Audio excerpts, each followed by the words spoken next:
Hi friends, Telangana DSC 2024 social material తెలంగాణలో జరగబోయే SGT school assistant social కోసం తయారు చేయబడిన ఈ మెటీరియల్ 1500 పేజీలకు పైగా ఉంది.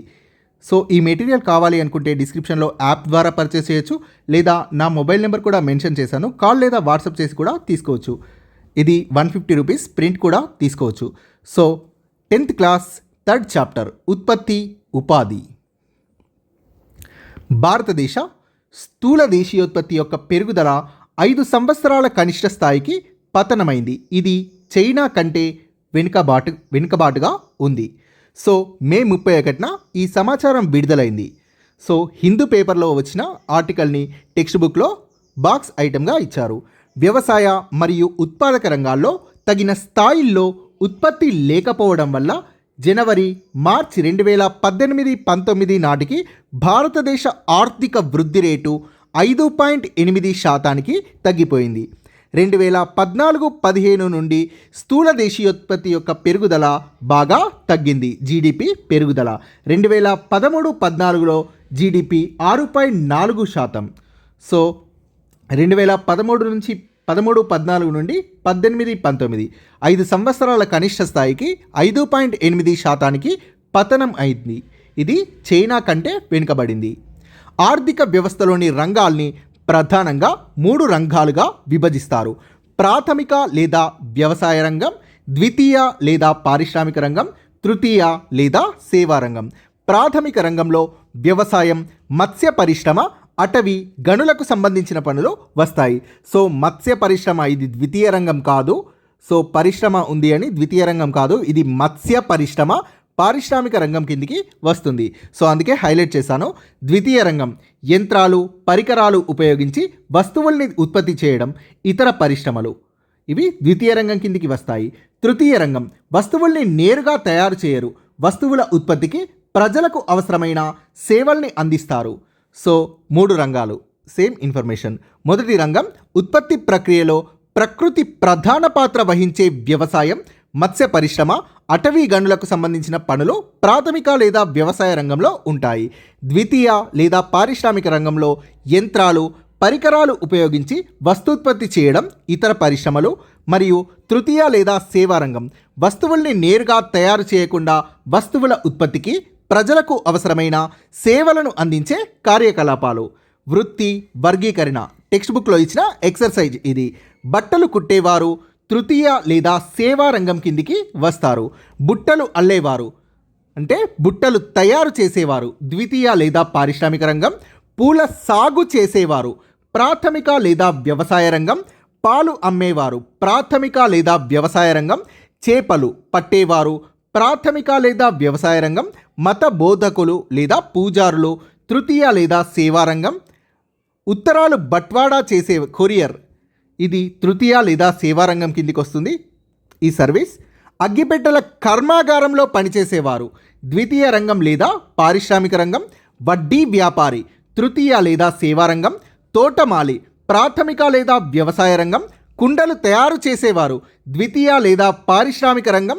తేనె టీగల్ని పెంచేవారు ప్రాథమిక లేదా వ్యవసాయ రంగం. వ్యోమగామి అస్ట్రోనాట్ తృతీయ లేదా సేవా రంగం. కాల్ సెంటర్ ఉద్యోగులు తృతీయ లేదా సేవా రంగం కిందికి వస్తారు. భారతదేశంలో 1972-73లో తిరిగి 2017-18 అంటే 43 సంవత్సరాల తర్వాత ఏ రంగంలో ఎంతమంది ఉపాధి పొందుతున్నారో తెలియజేస్తున్న పట్టిక ఇది. 1972-73లో వ్యవసాయంపై 74% ఉపాధి పొందగా 2017-18లో ఇది 44%కి తగ్గింది. సో అందుకే చిన్నగా ఇచ్చాను. ఇక్కడ పరిశ్రమలు సేవల్లో 1972-73తో పోలిస్తే 2017-18కి ఉపాధి కల్పన అనేది పెరిగింది. పరిశ్రమల్లో 11 నుండి 25%కి పెరగగా సేవా రంగంలో 15 నుంచి 31%కి ఉపాధి కల్పన పెరిగింది. స్థూల దేశీయోత్పత్తి జీడిపి గ్రాస్ డొమెస్టిక్ ప్రొడక్ట్ దేశ ఆదాయాన్ని లెక్కగట్టడానికి దేశంలో అంతిమ ఉత్పత్తి అయిన మొత్తం వస్తువుల సేవల విలువను తీసుకుంటాం. ఈ విలువలకు ఉపయోగించే సాంకేతిక పదం జీడిపి అంటే గ్రాస్ డొమెస్టిక్ ప్రొడక్ట్, తెలుగులో స్థూల దేశీయోత్పత్తి. 1973-74లకు భారతదేశ స్థూల దేశీయోత్పత్తి విలువ కోట్లలో, సో ఒకసారి ఈ టేబుల్ చూడండి. సో ఇంత పెద్ద డాటా అడగకపోవచ్చు. ఇక్కడ భారీ వృద్ధి అనేది సేవల్లో ఉంది. 2,59,000 నుంచి 38,67,000కి పెరిగింది. స్థూల దేశీయోత్పత్తిని ఎలా అంచనా వేస్తాం? ఇతర వస్తువుల తయారీకి ఉపయోగించకపోతే అది అంతిమ వస్తువు అవుతుంది. వడ్లు, ఊక, బియ్యం వంటివి మాధ్యమిక వస్తువులు. వీటిని అంత్య వస్తువులైన ఇడ్లీ, దోశలు తయారు చేయడానికి ఉత్పాదకాలుగా వాడతారు. ఒకవేళ రైతు కుటుంబ వినియోగానికి బియ్యం తీసుకుంటే బియ్యం అంతిమ వస్తువు అవుతుంది. కానీ రైతు కుటుంబం ఇవి తమ వినియోగానికి తయారు చేసుకుంటుంది. ఇవి అమ్మే వస్తువులు కావు. సో మాధ్యమిక ఉత్పాదకాలు అంతిమ వస్తువుల విలువను కూడితే పలుమార్లు లెక్కించినట్లు అవుతుంది. మాధ్యమిక ఉత్పాదకాలు అంతిమ వస్తువుల విలువల్ని కూడితే అంతిమ వస్తువుల విలువలో దాన్ని తయారు చేయడానికి ఉపయోగించిన మాధ్యమిక వస్తువులన్నింటి యొక్క విలువ ఉంటుంది. కాబట్టి ప్రతి దశలోనూ జోడించిన అదనపు విలువను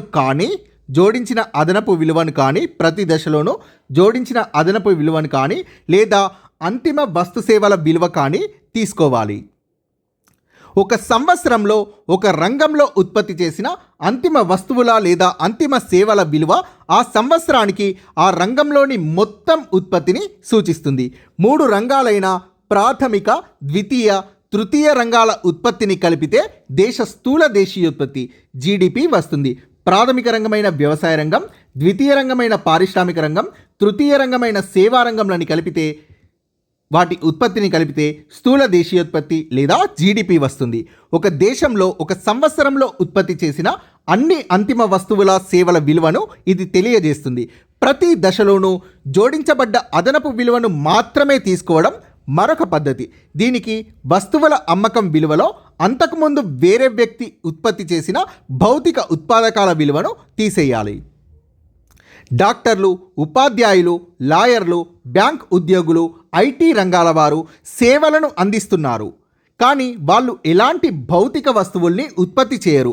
వాళ్ళ సేవలకు బదులు వాళ్ళు ఆర్జించిన ఆదాయాన్ని స్థూల దేశీయోత్పత్తిలో కలపాలి. 2013-14 సంవత్సరానికి స్థూల దేశీయోత్పత్తి అంటే జీడిపి విలువను తీసుకున్నాం. అంటే ఏప్రిల్ 2013 నుండి మార్చ్ 2014 వరకు ఉత్పత్తి చేసిన వివరాల్ని తీసుకున్నాం. దీన్నే ఆర్థిక సంవత్సరం అంటారు. ఆర్థిక సంవత్సరం 1 ఏప్రిల్ టు 31 మార్చ్. ఉత్పత్తి అయిన అంత్య వస్తువుల, సేవల మార్కెట్ విలువను స్థూల దేశీయోత్పత్తి నమోదు చేస్తుంది. స్థూల దేశీయోత్పత్తిని లెక్కించడంలో ద్రవ్యపరమైన లావాదేవీలు లేని వాటిని పరిగణనలోకి తీసుకోము. ఉదాహరణకి గృహ సంబంధ పనులు.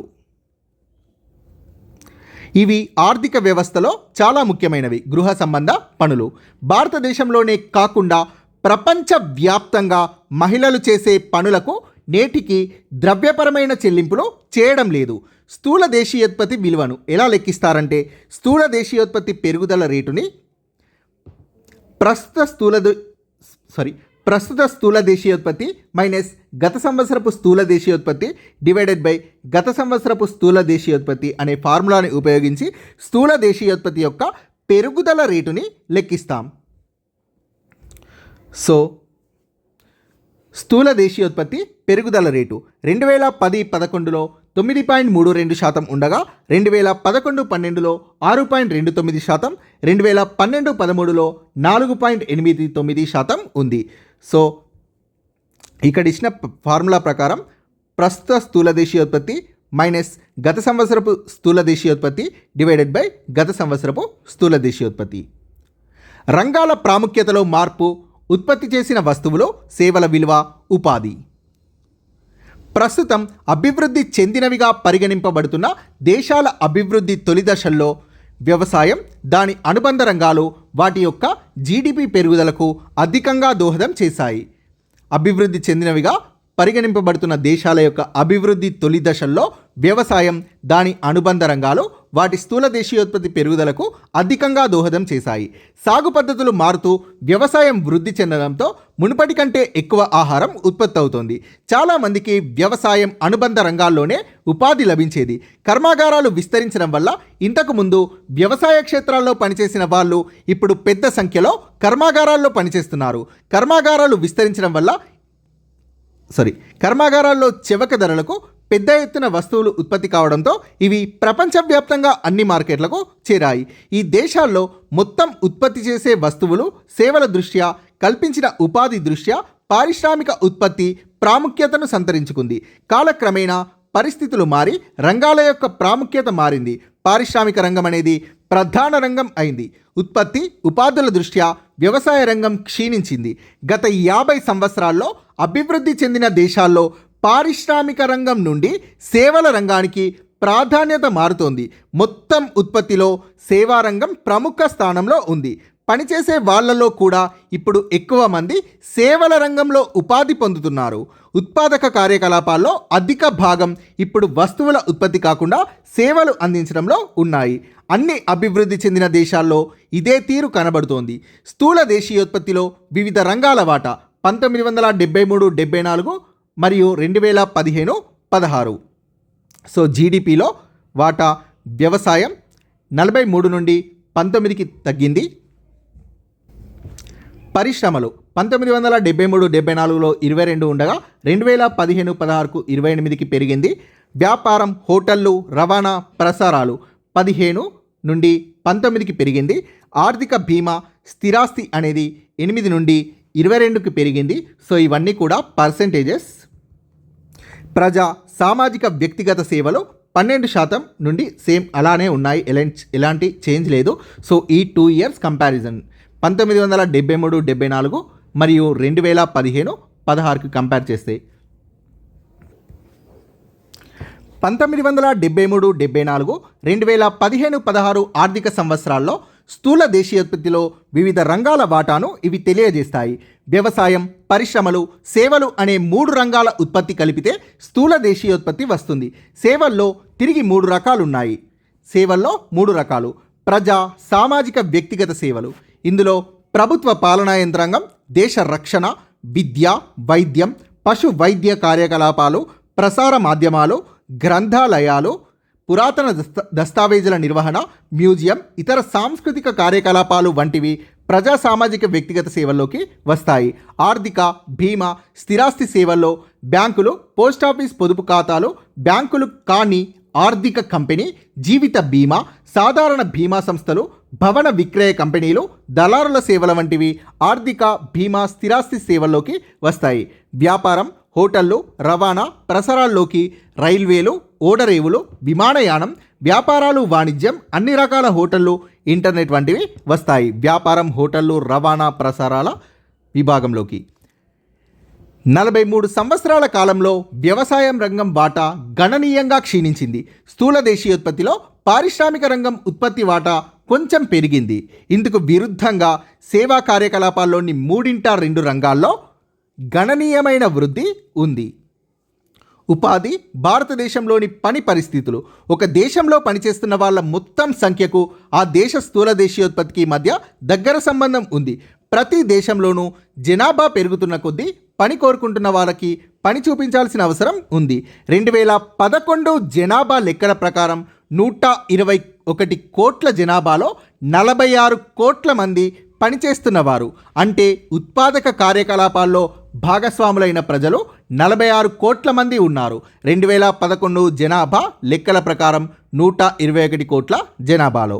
భారతదేశంలో పరిశ్రమల వారీగా కార్మికుల వివరాలు 2017-18. సో ఇది పర్సంటేజ్లో. సో ప్రాథమిక, ద్వితీయ మరియు తృతీయ రంగాలు. సో వ్యవసాయ రంగంలో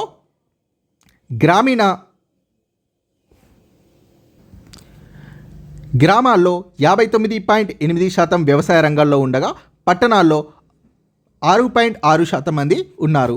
సో వ్యవసాయ రంగంలో అధిక శాతం స్త్రీలు పనిచేస్తున్నారు, 57.2%.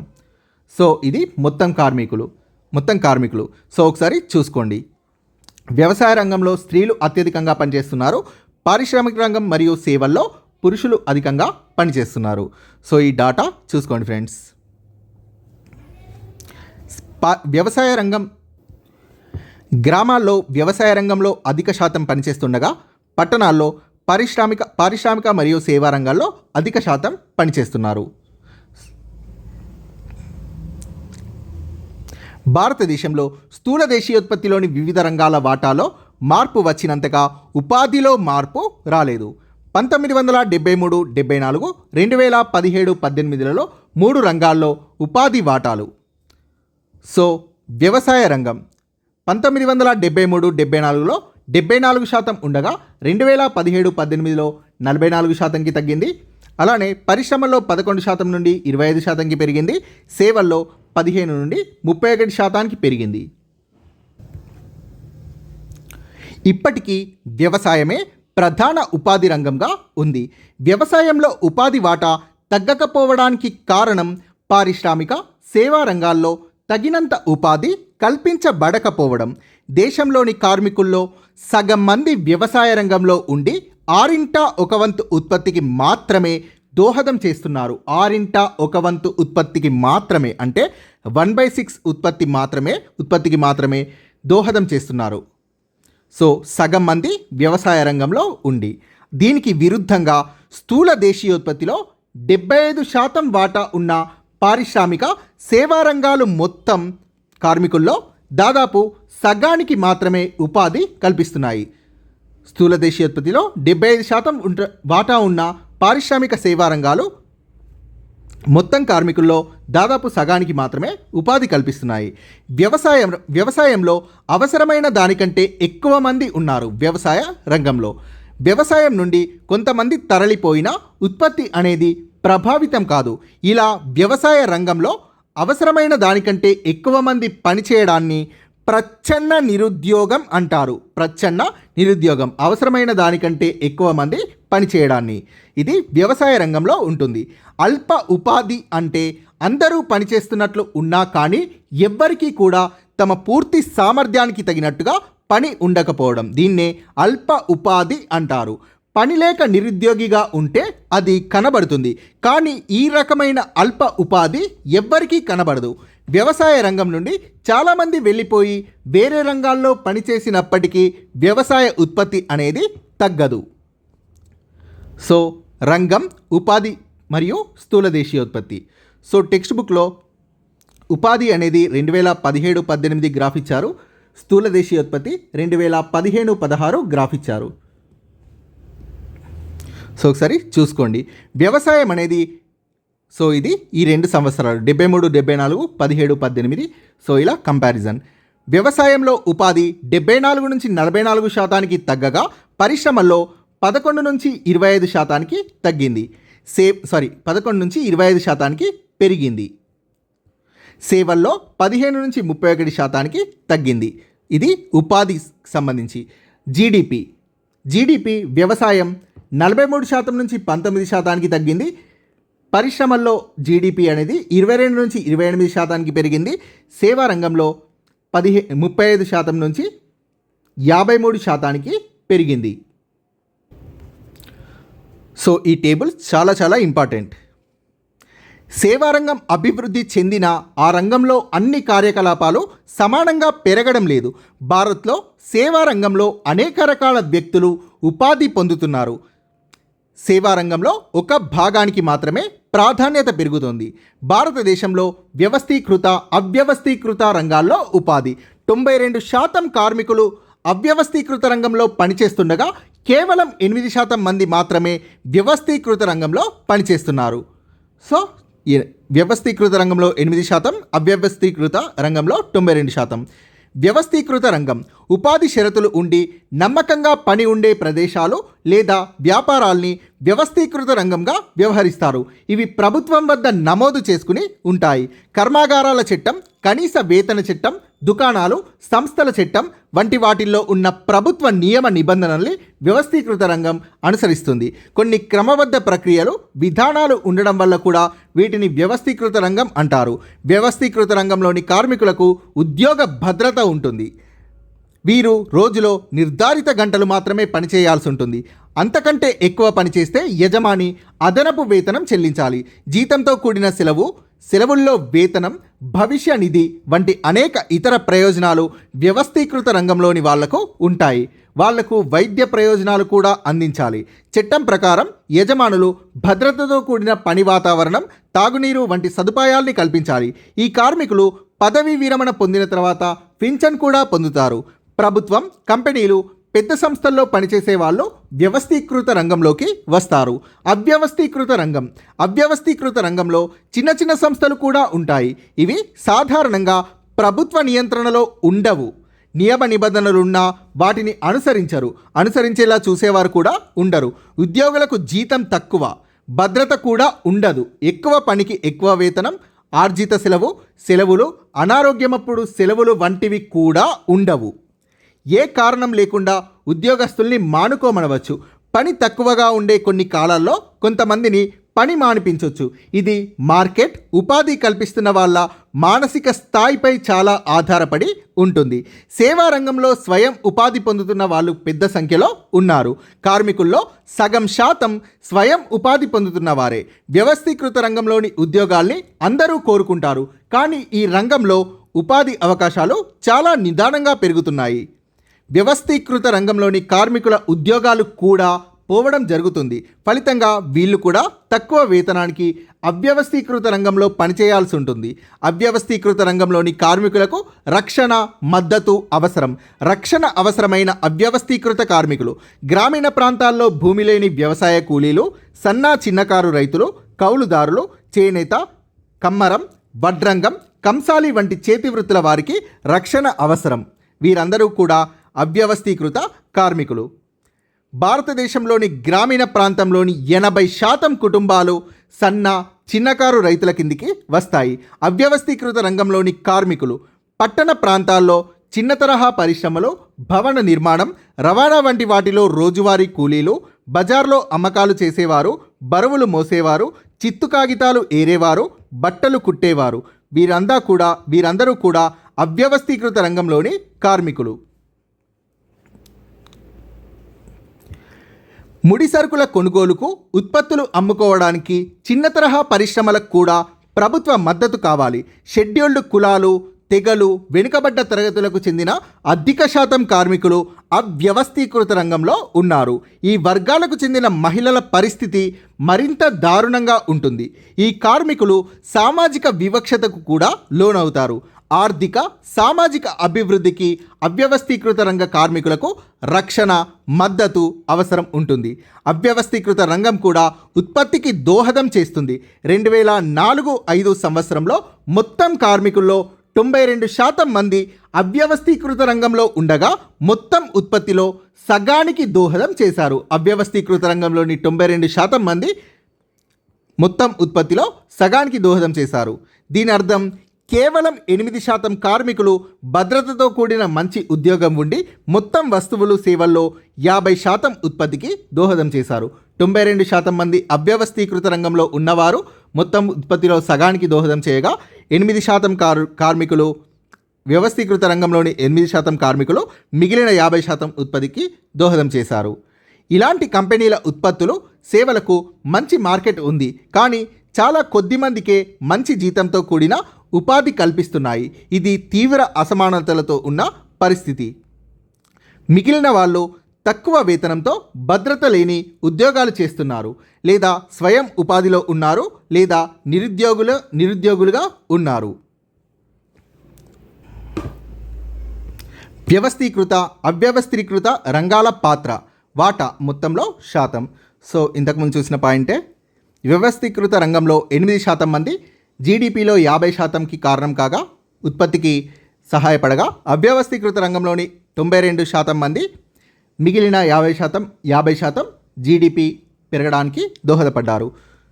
ఉపాధి అవకాశాలు, పరిస్థితుల్ని మెరుగుపరచడం ఎలా? పరిశ్రమలు, సేవల్లో ఉత్పత్తి పెరిగినా దానికి తగ్గట్టుగా ఉపాధి పెరగడం లేదు. అధిక శాతం మంది అవ్యవస్థీకృత రంగంలో పని దొరకని స్థితిలో ఉన్నారు. ఉత్పత్తిలో పెరుగుదల వల్ల కార్మికుల్లో 8% మంది మాత్రమే ప్రయోజనం పొందుతున్నారు. So thank you friends. Please subscribe this channel.